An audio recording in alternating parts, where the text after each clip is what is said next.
ఎంతోమంది బీదలు ఈరోజు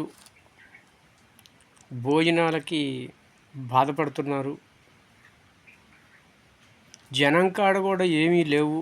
ఈరోజు ముందుకు విచ్చే తాగదు కూడా లేదు, పంటలు లేక పైర్లు లేక.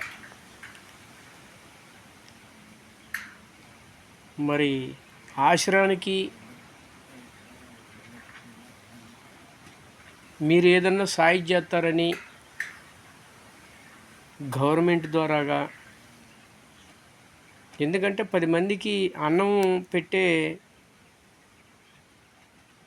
విధానం మన కాడ సంకల్పం. రోజు పొద్దున్నే లేచి పవిత్రంగా భగవంతుడికి చేసుకొని పెట్టే తిథి ఉంది. కానీ జనం కాడు ఉంటే కదా మనకిచ్చేది నాన్న.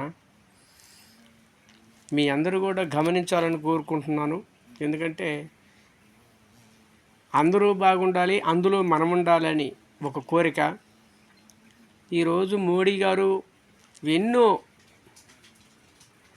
గుళ్ళకు కానీ, మరి చంద్రబాబు గారు స్వామి గారు కూడా మరి ఎన్నో గుళ్ళు కట్టేయాలని, అభివృద్ధి తానం చేయాలని ఆయన కూడా మంచి ప్రయత్నం. పవన్ కళ్యాణ్ స్వామి కూడా మంచి ప్రయత్నం చేస్తున్నారు. కాబట్టి ఆశ్రయానికి కూడా మీరు కూడా ఎక్కడన్నా పాడుబడ్డ ఆశ్రమం అంటే ఇసుమంటి ఆశ్రయాలు ఎన్నో మూలలు ఉంటాయి. కాబట్టి అసుమంటి ఆశ్రయాలకి మీరు సాయం చేయాలని మనస్ఫూర్తిగా కోరుకుంటున్నాను.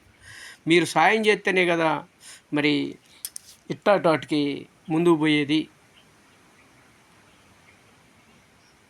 మోడీ గారు కానీ, చంద్రబాబు గారు కానీ, పవన్ కళ్యాణ్ కానీ సాయం చేస్తారని మనస్ఫూర్తిగా కోరుకుంటున్నా. ఇట్లు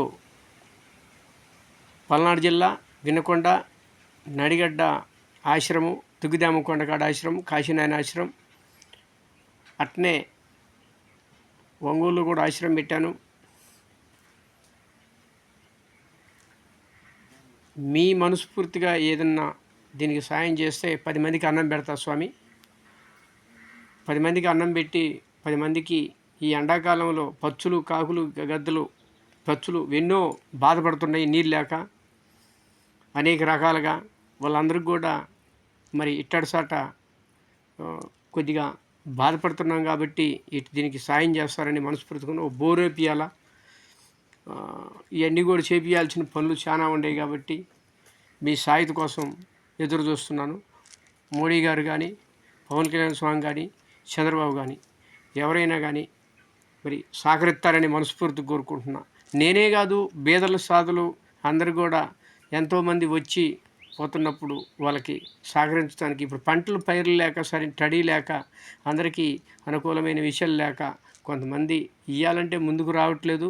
అందుకని ఆశ్రయాలు ఆగిపోకుండా ముందుకు నడపాలని మనస్ఫూర్తిగా కోరుకుంటున్నాను. జై శ్రీరామ్.